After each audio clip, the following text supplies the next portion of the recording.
m'appelle Maxime Reynaud, j'ai 20 ans.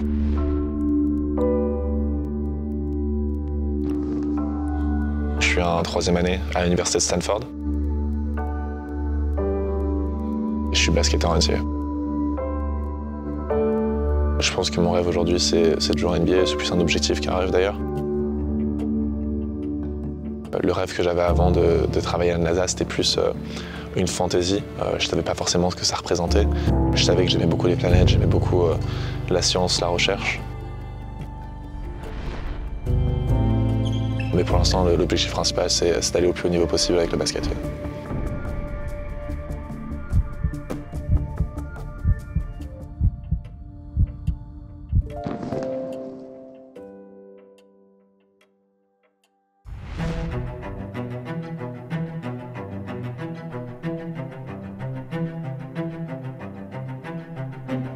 Stanford, ça représente l'université liée de monde, le monde académique et le monde sportif de très haut niveau. C'est une opportunité de grandir, c'est une opportunité de changer de vie un petit peu, changer de notre vie européenne.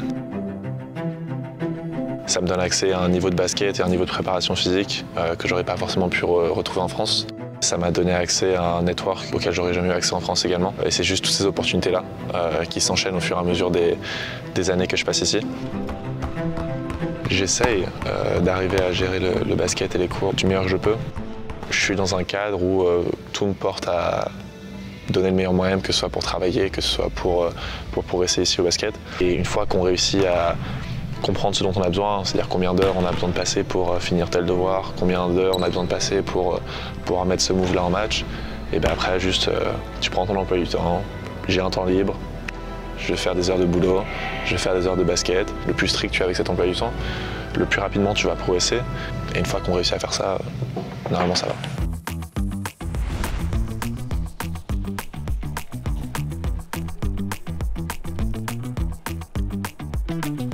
J'ai quand même été surpris par l'immensité du campus et par tout ce qu'il a à proposer en fait.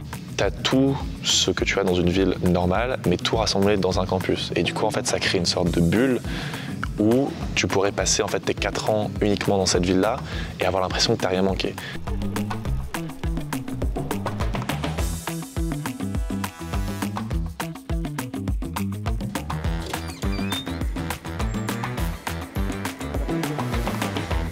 Du coup, on a pris une banane parce que je courbature beaucoup trop. Et avec ça, on a pris des œufs, des pommes de terre, du bacon et un petit pancake. Et du cheddar sur les œufs parce que ça passe mieux. Stanford, c'est une université privée comme on va dire la majorité des universités en Californie.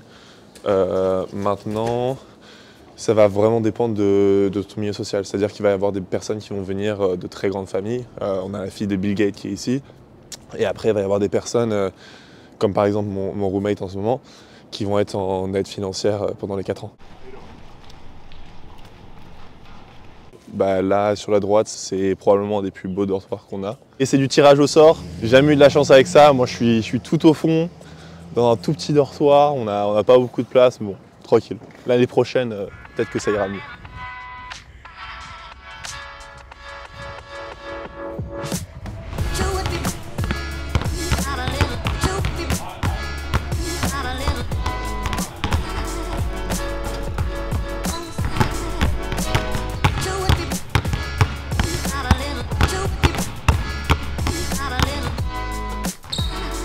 Maxime is a special person. Cares about others, and I think he certainly cares about himself and has his own goals and aspirations, but he genuinely cares about people.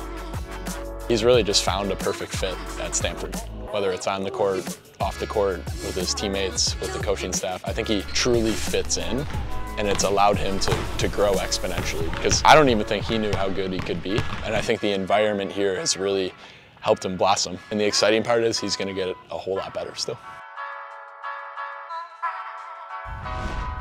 Du coup, là, on vient de rentrer l'entraînement.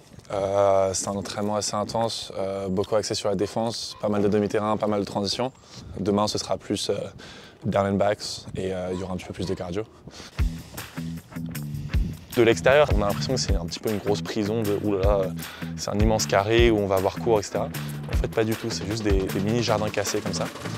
Le cadre de vie est si bon qu'en fait tu t'y perds et que tu es juste heureux de faire ça et tu as juste l'impression d'apprendre des choses, te développer intellectuellement, te développer sur le terrain de basket, sans jamais vraiment avoir l'impression qu'on te force à faire quoi que ce soit.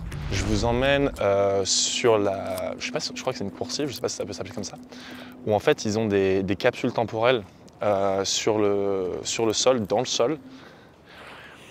Et du coup, chacune de ces dalles, 00, 01, 02, 03, c'est les noms des promotions. Donc si on continue à marcher un petit peu le long de ces dalles ici, on repère le logo de chaque génération. Et du coup, chaque dalle recouvre une capsule temporelle. Je n'ai pas envie de dire de bêtises, du coup, je ne sais pas si on les ouvre tous les 100 ans, 200 ans, etc. Mais du coup, chaque promotion a une sorte de capsule temporelle comme ça. Donc ça, c'est ma promo 2025. Avec un peu de chance, ils l'ouvriront l'année où je reçois mon diplôme. Sinon, ils l'ouvriront dans 10 ans, 50, 100 ans, j'en sais rien. Mais du coup, voilà, c'est des espèces de petits easter eggs qu'ils ont pour chaque promo et je trouve ça assez sympa. C'est une partie du campus où généralement, le QI moyen doit être de 650. Vraiment, là-bas, c'est des monstres.